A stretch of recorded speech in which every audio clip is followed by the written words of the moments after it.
Shalom, Bapak Ibu, Saudara-saudari kasih Tuhan. Bersyukur kalau di hari Sabtu Sunyi ini kita boleh sejenak meluangkan waktu untuk berdiam diri, untuk bersama berdoa, membaca dan merenungkan firman Tuhan. Mari sebelum kita akan bersama membaca dan merenungkan firman Tuhan, kita terlebih dahulu berdoa. Mari kita berdoa.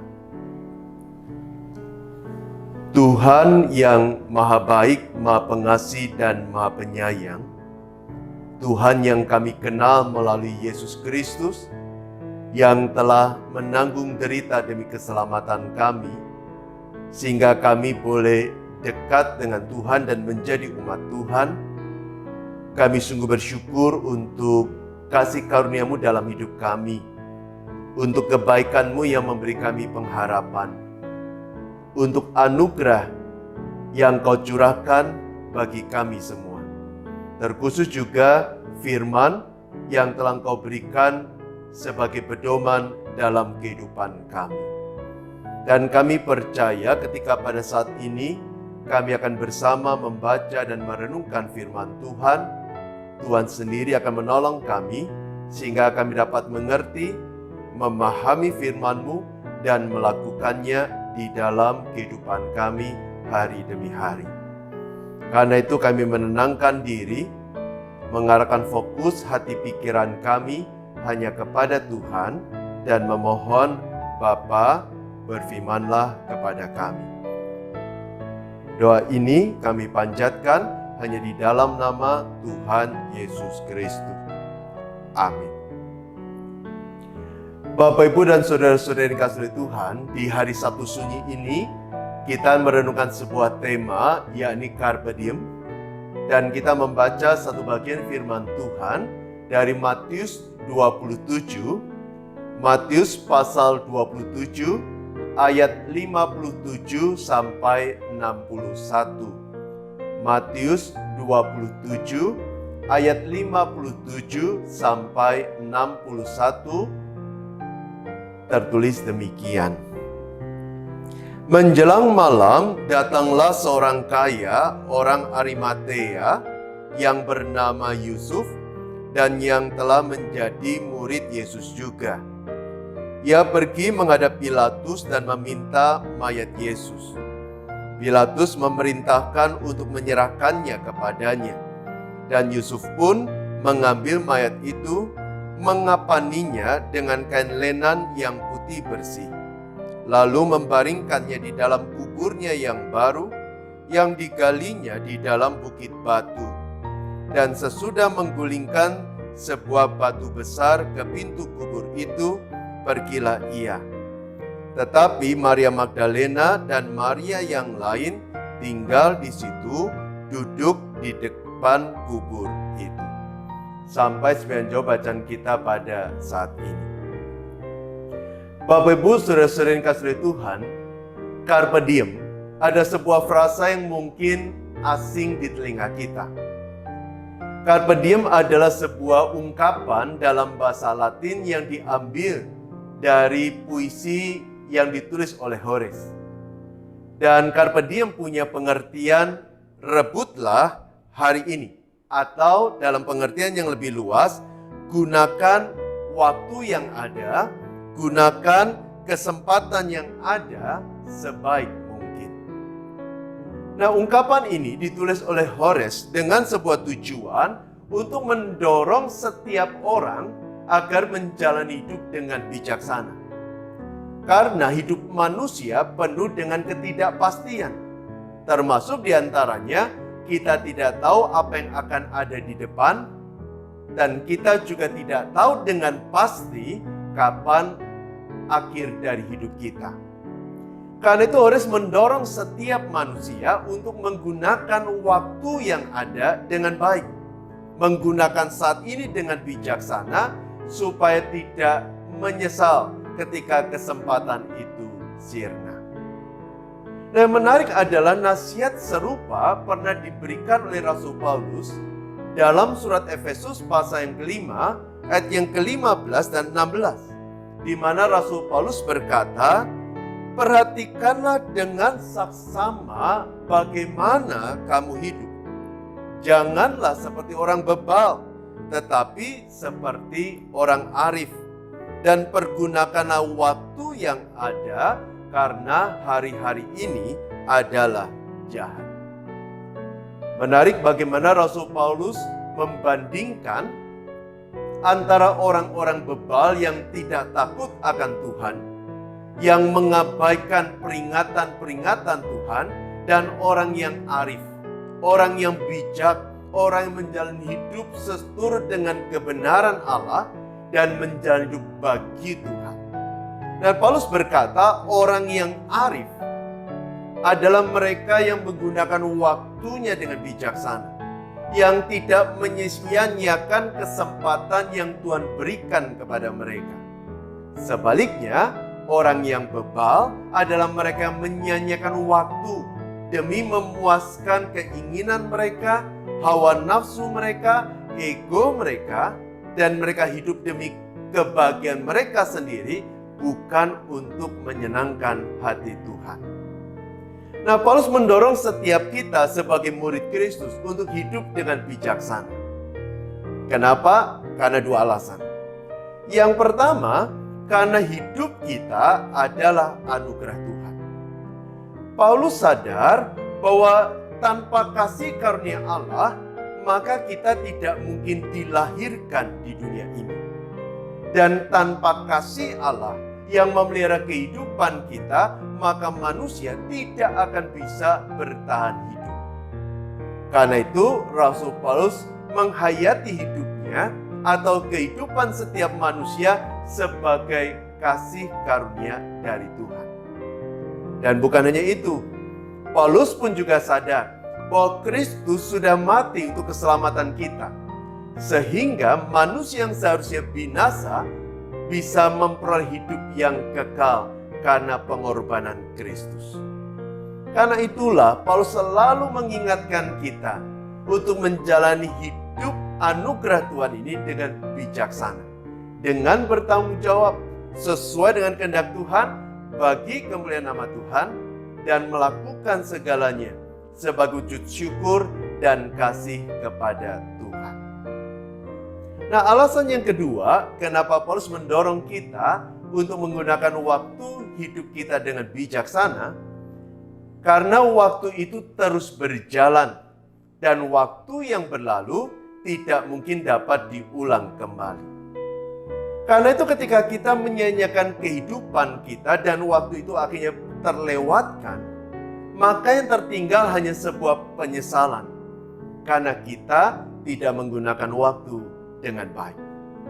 Seperti mungkin yang dirasakan oleh Yusuf dari Arimatea dan juga yang dirasakan oleh Maria Magdalena dan Maria yang lain dalam Matius 27 ayat yang ke-57 sampai 61. Saudara sekalian, mereka tokoh-tokoh ini besar kemungkinan sedang mengalami duka yang mendalam. Tentu pertama-tama karena guru yang mereka kasih dan mereka hormati sudah mati meninggalkan mereka. Namun di sisi lain ada rasa bersalah yang mungkin tengah mereka rasakan pada waktu itu. Karena mereka tidak melakukan apapun untuk membela sang guru. Mereka terpaksa atau dipaksa bungkam, diam, dan tidak berkata apapun karena hati mereka dicekam oleh ketakutan. Mereka takut terhadap tentara Romawi. Mereka takut kepada para pemimpin agama Yahudi. Karena itu mereka hanya bisa menangis dalam sunyi, meratapi kepergian sang guru. Bapak Ibu Saudara sekalian, kalau kita berada pada posisi para murid, tentu ada sebuah penyesalan. Karena kita tahu kita belum melakukan yang terbaik yang sebetulnya bisa kita lakukan untuk orang yang kita kasihi. Namun yang menarik, kita justru melakukan kesalahan yang sama.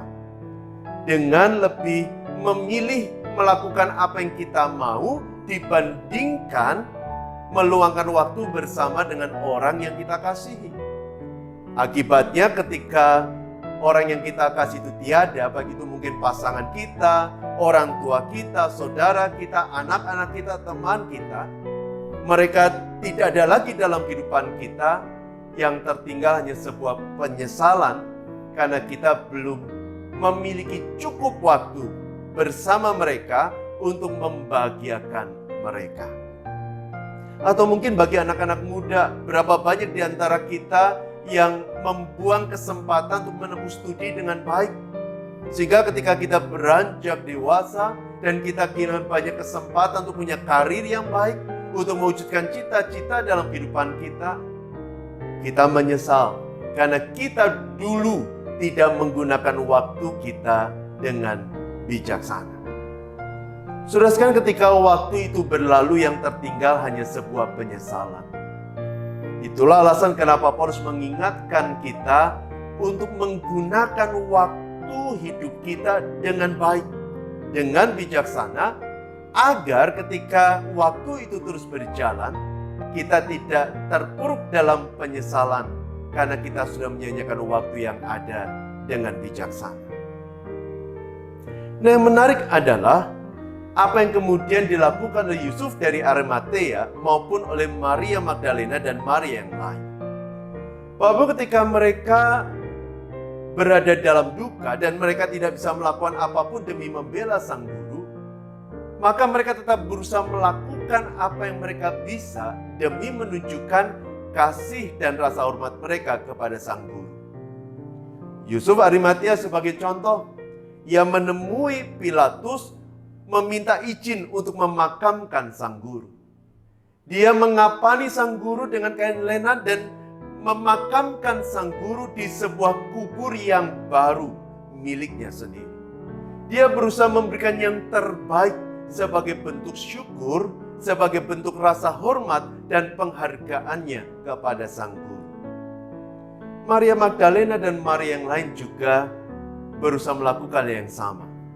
Meski tidak banyak yang mereka bisa lakukan, tetapi mereka duduk di depan kubur Tuhan Yesus, menunjukkan duka dan kasih mereka kepada Tuhan. Dan seperti yang kita ketahui, ketika hari Sabat lewat dan Tuhan sudah bangkit, Maria Magdalena adalah orang pertama yang datang ke kubur Tuhan Yesus untuk memberikan rempah dan menunjukkan rasa hormat dan kasihnya kepada sang guru.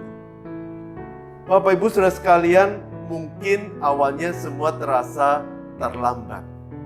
Tetapi mereka tidak kemudian terpuruk dalam penyesalan. Mereka tetap menggunakan kesempatan yang ada, yang mereka bisa untuk menunjukkan kasih dan rasa hormatnya kepada sang guru. Dan Tuhan ternyata berkenan. Terbukti nama Yusuf Arimatea tertulis di dalam Alkitab dan Maria Magdalena menjadi sosok yang kita temukan berulang kali di dalam Alkitab. Nah, Bapak kasih Tuhan, apa yang kita bisa pelajari? Mungkin kita sudah menyia-nyiakan waktu hidup kita di masa lalu. Kita tidak menghargai waktu yang ada dengan baik. Mungkin ada banyak kesempatan yang sirna dari genggaman kita. Tetapi tidak ada kata terlambat bagi setiap kita. Yang perlu kita lakukan adalah menggunakan waktu ini dengan baik. Menggunakan waktu ini dengan bijaksana. Kita tidak tahu hari depan kita, tetapi kita tahu kita masih punya hari ini. Tuhan masih berikan kesempatan bagi kita saat ini. Karena itu mari kita gunakan waktu kita saat ini dengan bijaksana. Jangan lagi menyia-nyiakannya. Lakukan yang terbaik untuk Tuhan. Lakukan yang terbaik untuk orang-orang yang kita kasih. Lakukan yang terbaik dalam setiap langkah hidup kita. Lakukan yang terbaik sebagai bentuk syukur dan rasa cinta kita kepada Tuhan, serta rasa cinta kita kepada orang-orang yang kita kasihi. Karena itu, mari di hari Sabtu Sunyi ini kita benar-benar menikmati waktu ini bersama dengan keluarga kita, bersama dengan sahabat kita, bersama dengan orang yang kita kasih. Mari kita juga menggunakan waktu ini bersama dengan Tuhan yang sudah mati, dan besok kebangkitannya kita akan rayakan. Dan besok ketika hari Paskah, saya mau mengajak setiap kita datang ke gereja, beribadah bersama, menyatakan syukur dan kasih kita kepada Tuhan yang sudah mati dan bangkit untuk memberikan kehidupan, pengharapan bagi saudara dan saya. Selamat hari Sabtu Sunyi. Selamat menghargai waktu. Selamat menjadi hidup dengan bijaksana, melakukan yang terbaik untuk Tuhan dan untuk sesama. Amin. Mari kita berdoa. Tuhan, terima kasih untuk firman yang boleh kami renungkan bersama pada saat ini. Firman yang kembali mengingatkan kami bahwa hidup kami adalah anugerah Tuhan. Bahwa semua yang kami miliki adalah anugerah dari Tuhan. Ampunilah kami apabila kami sering menyia-nyiakan waktu hidup ini. Dan ampunilah kami ketika kami menyesal dan terpuruk terus dalam penyesalan. Dan terima kasih karena Engkau mengingatkan kami bahwa tidak ada kata terlambat. Selama Tuhan masih berikan kehidupan, selama Tuhan masih berikan kesempatan, maka kami punya waktu untuk melakukan yang terbaik dalam setiap langkah kehidupan kami. Karena itu kami menggunakan saat ini dengan baik. Menggunakan setiap momen dengan baik. Menghargainya, mensyukurinya. Dan menggunakannya dengan bijaksana untuk kemuliaan Tuhan dan untuk sesama orang yang kami kasihi. Tolonglah kami, bimbinglah kami, jagalah hati kami. Beri kami hikmat pengertian agar kami tahu apa yang harus kami lakukan. Sehingga melalui kehidupan kami, nama Tuhan dipermuliakan dan orang-orang sekitar kami boleh merasakan cinta kasih Tuhan yang besar. Terima kasih ya Tuhan, terima kasih. Kami bersyukur dan kami ingin menyerahkan doa ini hanya di dalam nama Tuhan Yesus Kristus. Amin. Tuhan memberkati Bapak Ibu dan sampai berjumpa dalam ibadah Paskah esok. Tuhan memberkati.